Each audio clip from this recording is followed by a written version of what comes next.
Hi everyone, my name is Travis McHenry and I am the creator of the Hieronymus Bosch Tarot. Now as you can see laid out here in front of you this is the entire deck, and I've broken it up into the 8 suits of the Minor Arcana and then the 22 cards of the Major Arcana.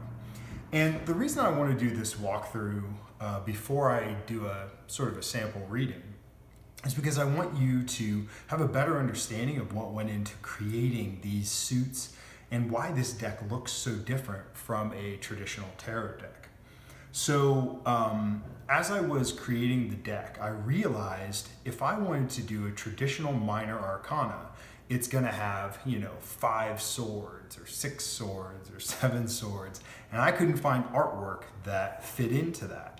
So what I ended up doing was, looking through and finding images that Bosch used repeatedly over and over and over again. And I was able to find 8 different symbols that he used repeatedly throughout his paintings.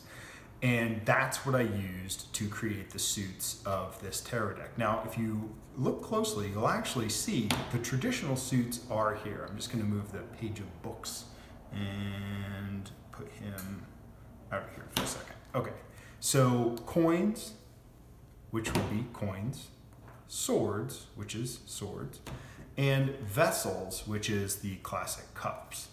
So the only thing that's missing is wands. For some reason, Bosch didn't put any sticks in his, this guy's got a stick. But in general, sticks are not a popular theme in his work. But the cups, the coins, and the swords are there in numbers. So that is why I decided to use 8 instead of the traditional 4. And also, the 7 deadly sins, I wanted to give them their own suit.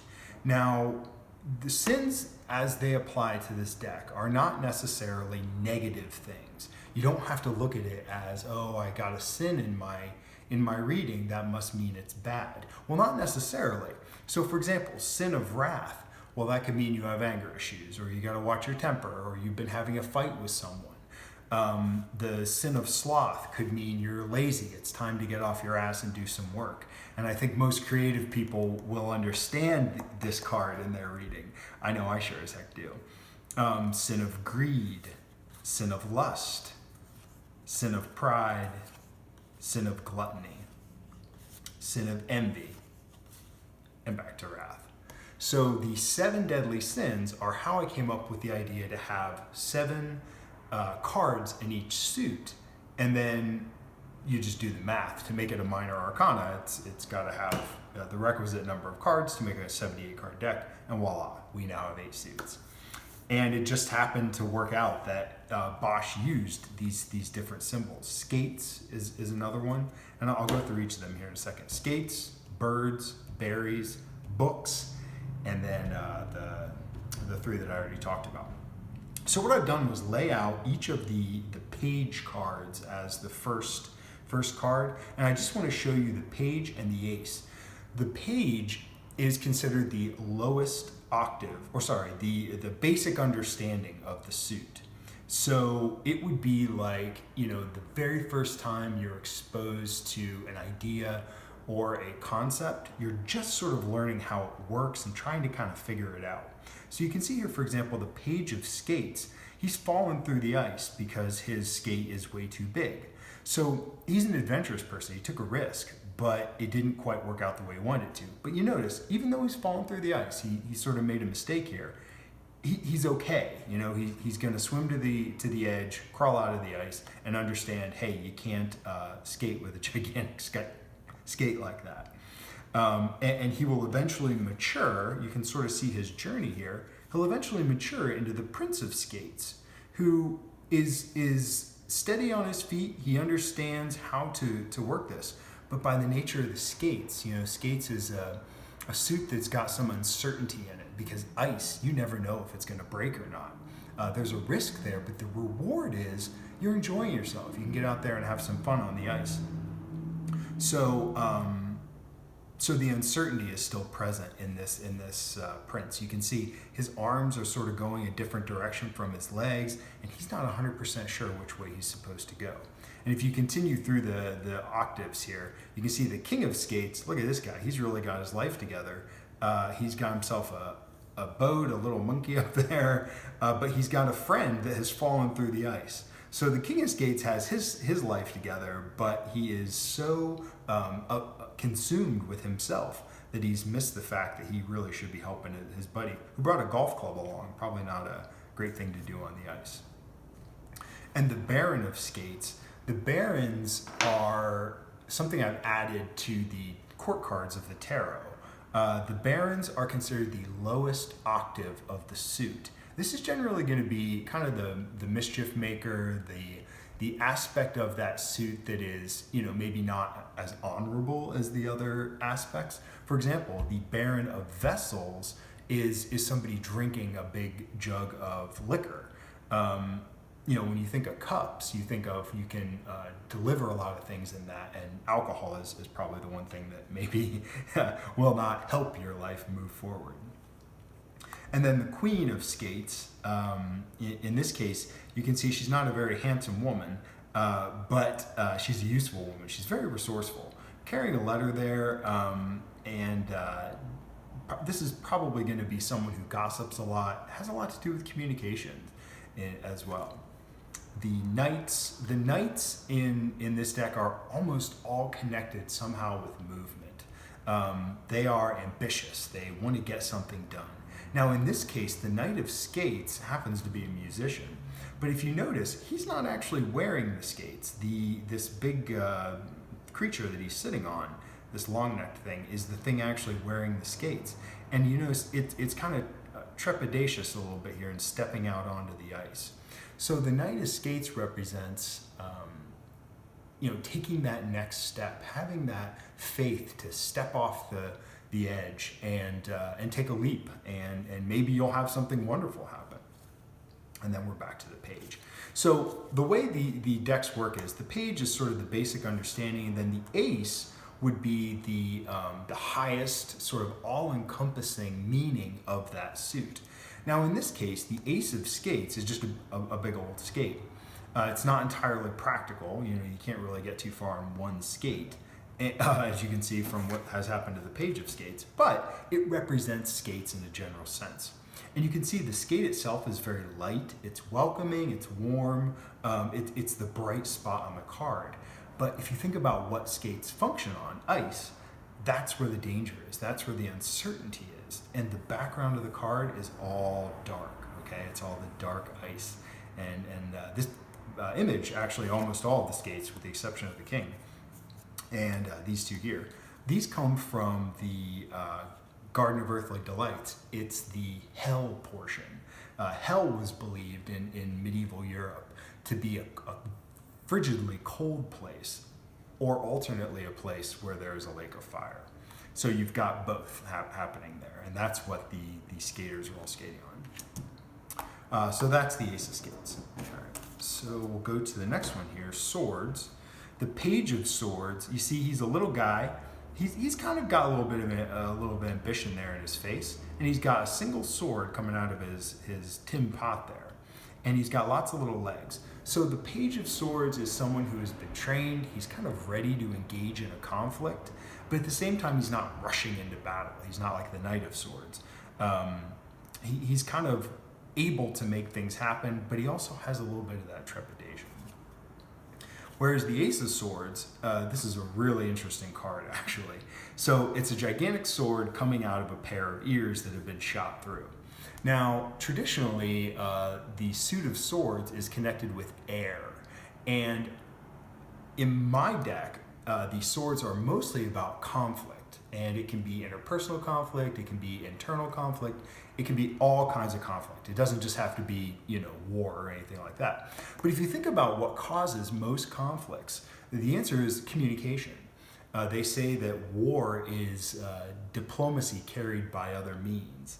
And if you communicate, if you talk to someone, if you listen to someone that you're having a conflict with, That is the way to resolve a conflict, not necessarily, pulling out your knife and stabbing them in the face. So there's two ways to resolve conflict, either by force and violence or by communication. So the Ace of Swords combines both of those things. And again, you get the Ace of Swords in a reading.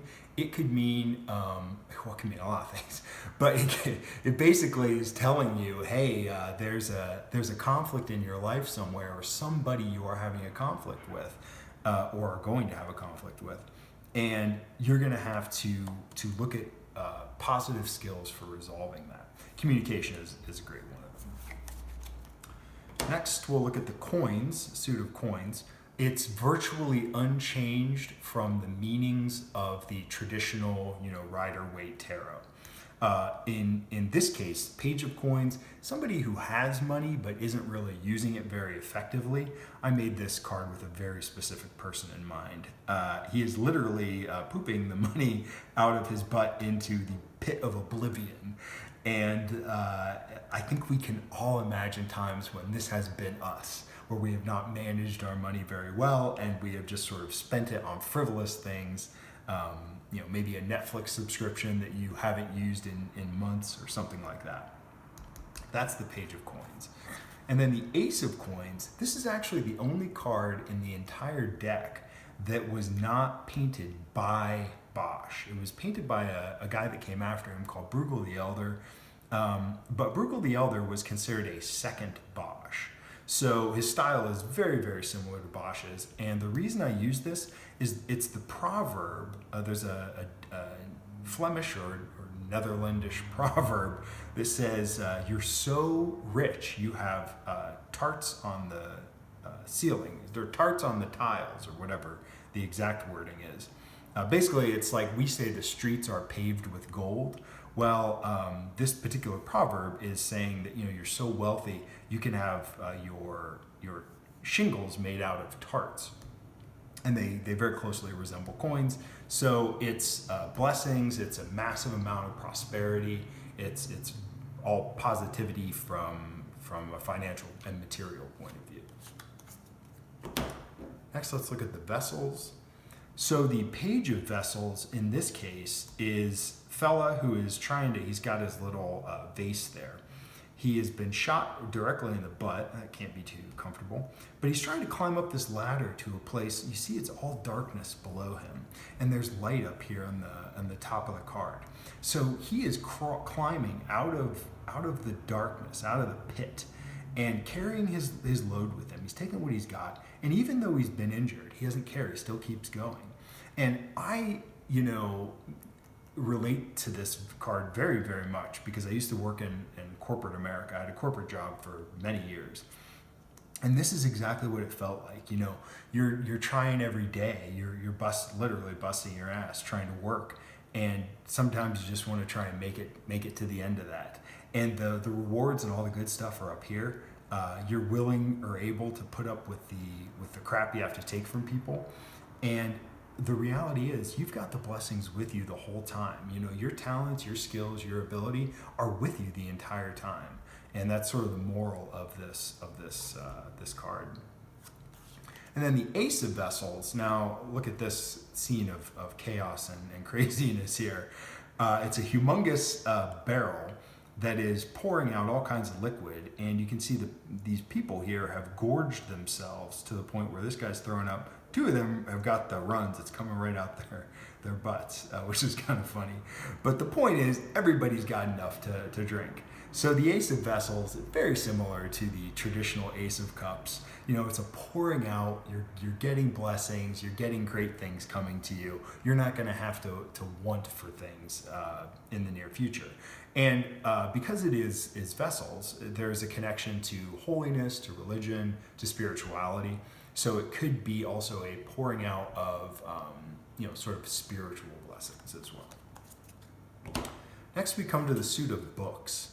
So books are used repeatedly in Bosch's work, and they mean a lot of different things. I have sort of angled them towards the view of how we look at books today, which is, the repository of knowledge, thinking, learning, and that sort of a thing, but also to an extent recreation. So you can see the page of books here. He's floating in a kind of a lake and reading to himself. So this is, if you have just discovered reading, I can remember being 13 years old and reading my first real novel. You're mostly reading for pleasure. But you can see this little fish here coming out of or whatever it is, coming out of the cave under the water. So that represents the new knowledge that he's learning. And I don't think I've ever seen a tarot card where somebody is reading, yet we read every day. So the Ace of Books is the kind of culmination of all that. This is the infamous butt music that many people on Facebook were desperate to see this card and know what it was connected to. So you see the Ace of Books. We got a huge book here, and it's covered with music.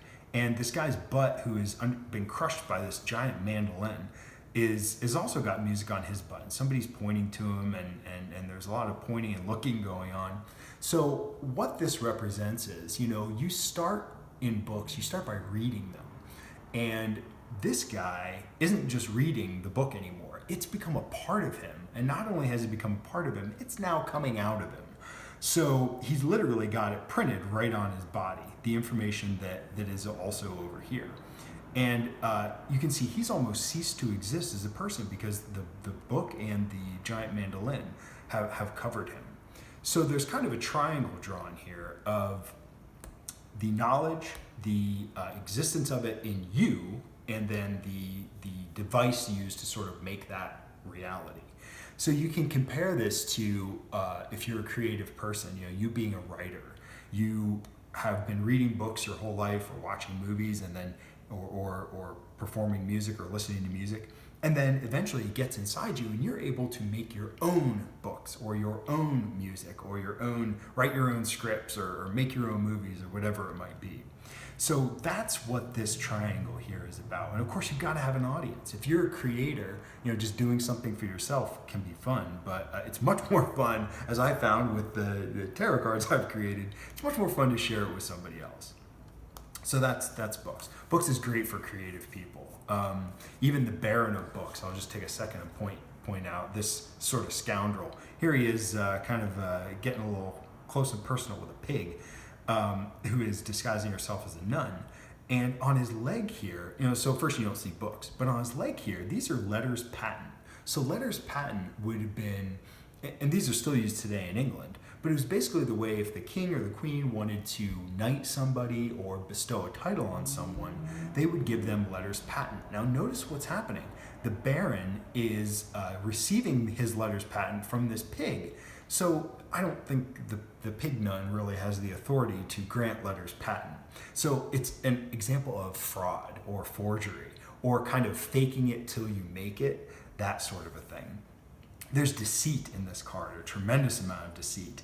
It could be either you deceiving somebody or you being deceived by someone. And it's also, a kind of concept of personal gain at any expense, just willing to go for it. All right. Next we'll go to berries. So berries is actually probably my favorite suit. I really like skates because it's kind of a cool idea, but I think berries is probably my favorite suit. And this card actually looks a little bit like my son, believe it or not. The Page of Berries is he's just got a single berry in his hand and he's sharing it with an animal, with a bird in this case. Nude in a field of green. So carefree, friendship, giving, sharing. He has something. It's about sustenance and a bounty of food or resources. He's got something and freely giving it to this creature here. So sharing, that all comes into the berry suit. And then if we go to the Ace of Berries, you can see the journey that this page has taken. So the Ace of Berries shows the interconnectivity of all things. You've got the two people here who are kind of stuck in this weird thing with an owl on top and all these berries growing around them. So if you look carefully, the humans have no eyes. The owl has no feet. So these humans are using their feet to transport the owl who is serving as their eyes. And the berries serve as sustenance for everybody. The owls can eat them, and so can the humans inside.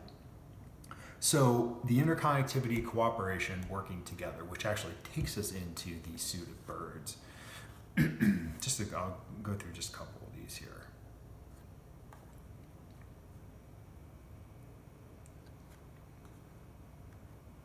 See, we've got a baron again who has mastered his suit to a degree, but notice he's broken open this big strawberry to dump out all the berries inside. See, he's still sharing. He's got a friend here who's going to let eat the berries. He himself is enjoying the berries, but it would have been more prudent to, this is sort of killing the golden goose.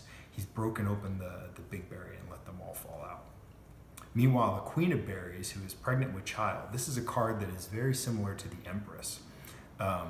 She's with child. She's got it to a point where she's got guys serving her that are bringing her fruit, and that's an enormous strawberry. And this is the only princess in the entire deck, so I just wanted to point it out.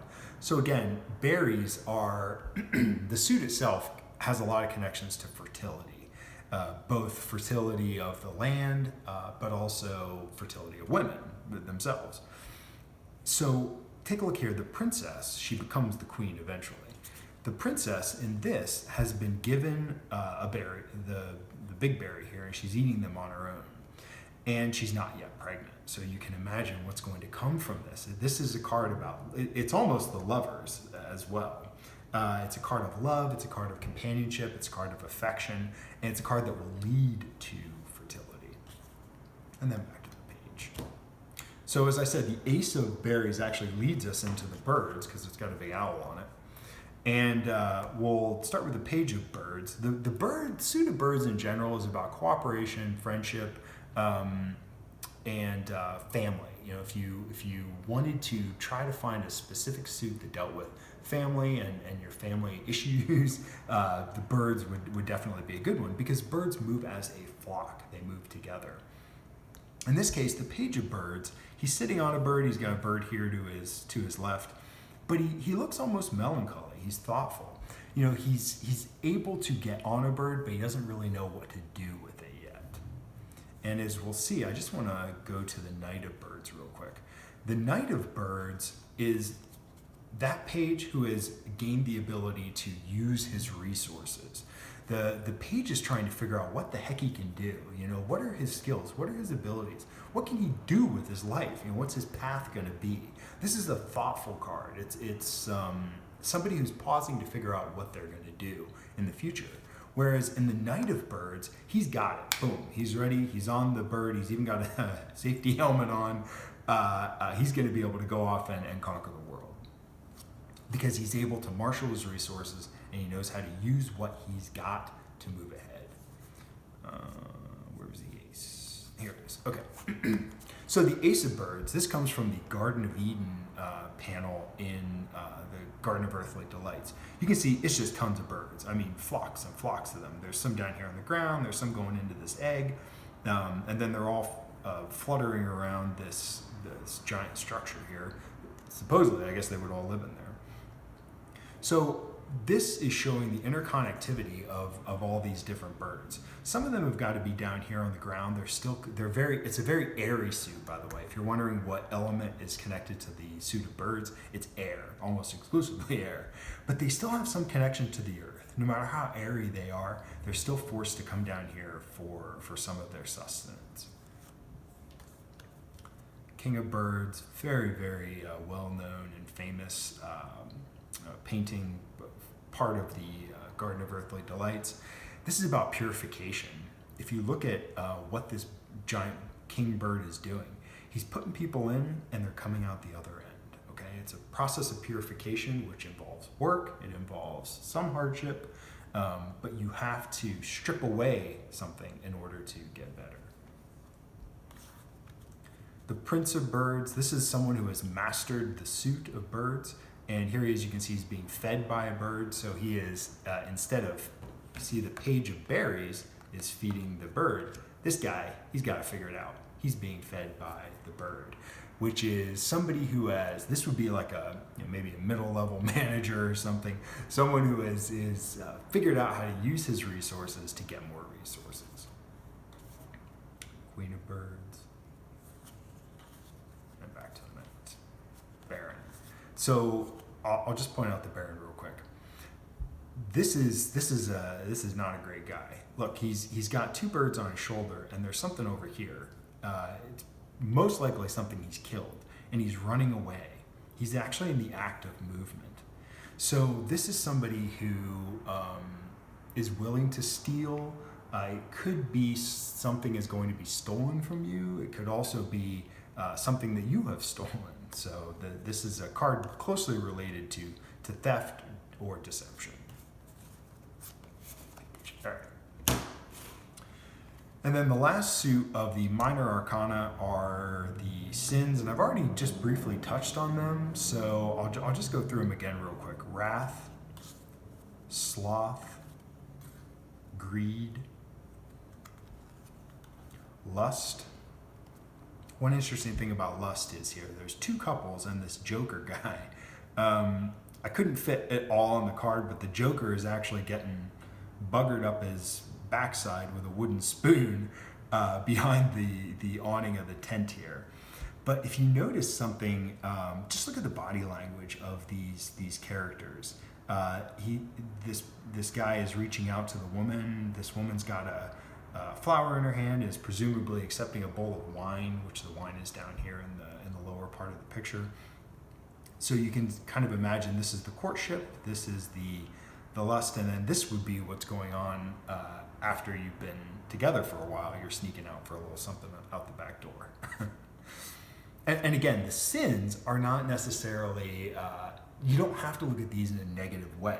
I mean, do you like having sex? Well, okay, a lot of people do. So you see this card in a reading, it could just indicate, hey, you're about to move to the next phase of your relationship with somebody. Or it could also mean, hey, you need to maybe turn off the Pornhub and spend some time with a real person.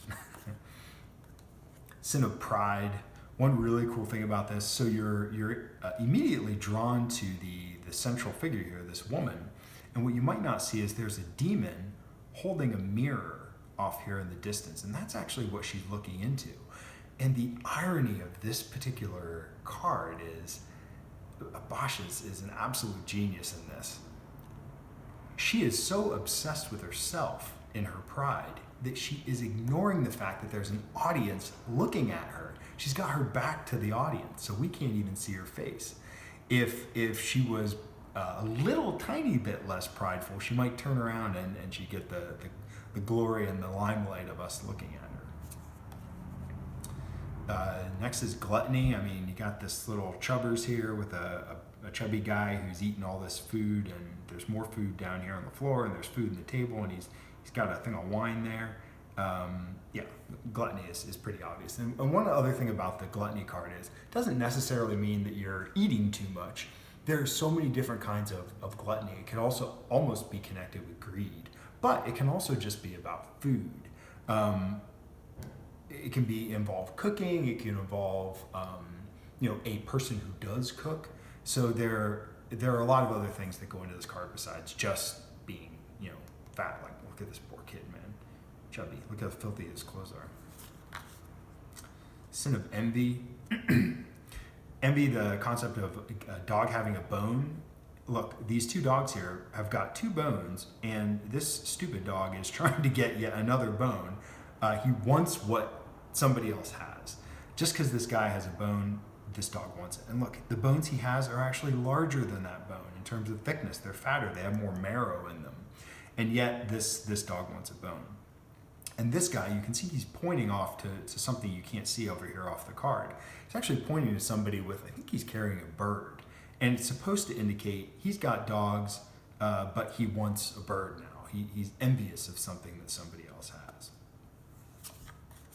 And back to wrath. I love this guy. Look at him. He's got a knife. There's a bristle brush here, a skate, and he's got this this table on his head, which is like shouting at the wind, really. He's mad just for the sake of being mad.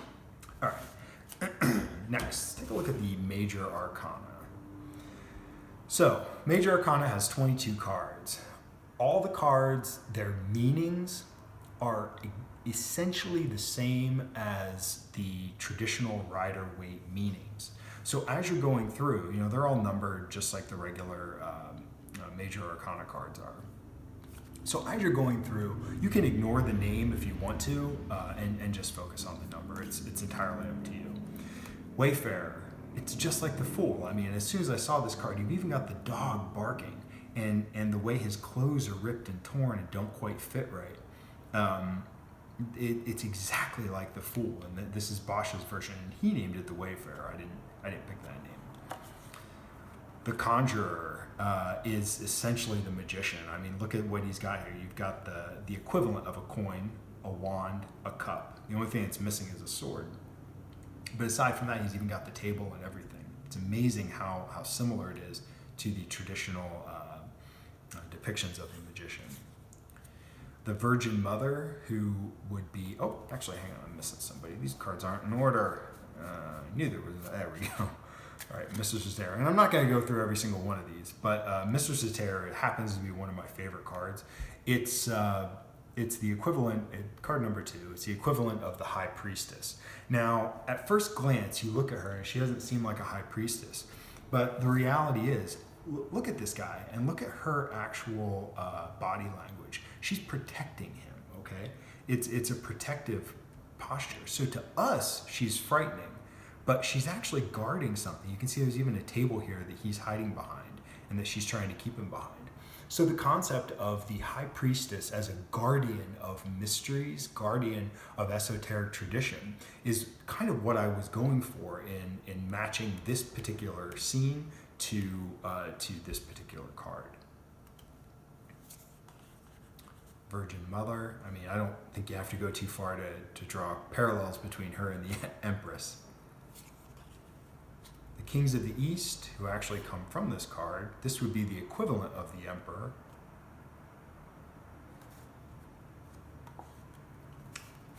Hang on, again, these are out of order, sorry about that. The Surgeon would be the equivalent of the Hierophant. If you think about, well, first of all, look at the composition of the card. You've got one central figure with two people, two attendants, if you will. That's just like the Hierophant, where you've got one central figure with the two small attendants down below him. In this case, though, the Surgeon is really the central figure. And if you think about the modern wellness movement, how it has become mixed up with and almost taken over the function that religion used to provide. And so I'm sort of drawing parallels between the modern healer and the traditional role of a priest. Where are we on? 6. No, it's temptation. Here we go, Lovers. I just want to point out this card.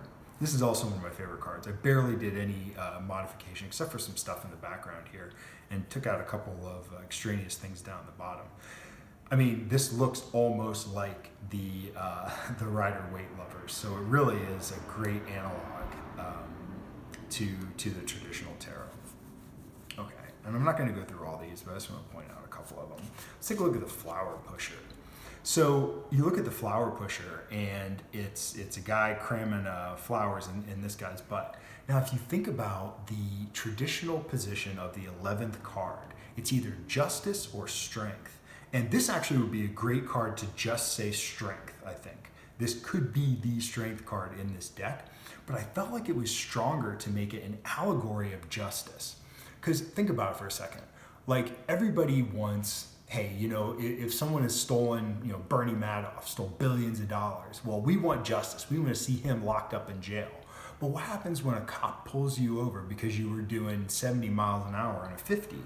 Well, you're not so excited about justice then, but it still has to be served.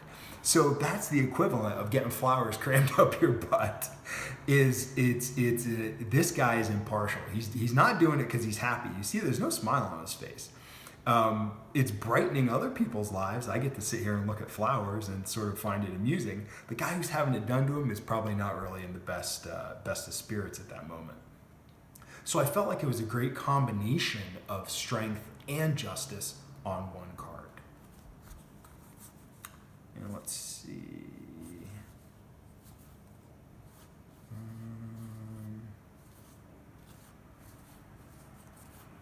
I guess I'll talk about illumination real quick. All right, so illumination is, there are so many cards I could have picked to be the Hermit. Bosch actually did a series of paintings called the Hermit Triptych and several other paintings that involved hermits. I had no shortage of hermits to choose from. And instead of picking an actual hermit and just throwing it on the card, I chose this lantern because the card of the hermit, he's always carrying a lantern.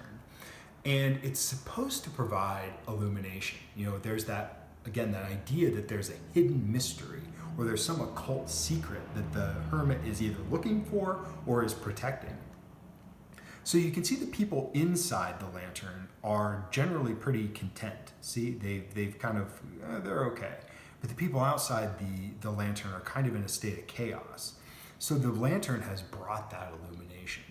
And even the guy, here's one, he's come through it, he's ready to move on. Now he's ready for something else. So he's got the illumination, he's ready to come out.